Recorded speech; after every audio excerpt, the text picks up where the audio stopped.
Hi, and welcome to 1CW Question. I'm your host, Vince VE6LK, and today with me is my super special guest, Lidi Lacalle KQ3Q.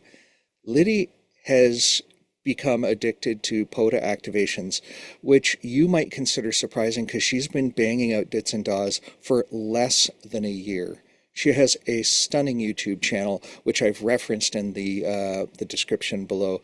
Lidi, I'm tickled pink that you're here today. What's your one best CW tip for a new learner? Thanks, Vince, for the invite. I started learning CW 9 months ago, and based on my experience and what works for me is to practice code every day, sending and receiving.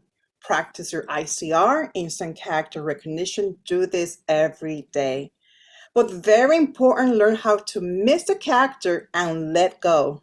It is easy to say, but hard to do.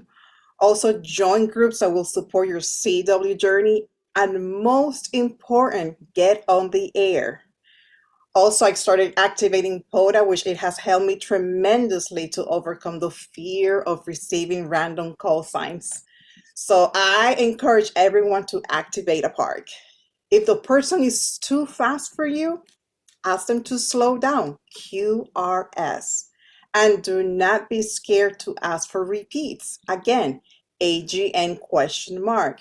But overall, don't be scared to make mistakes. That's Lidi, my thank you so much. These are wonderful tips. I appreciate you coming out. Thanks for being part of the project 73. my 73. Thank you.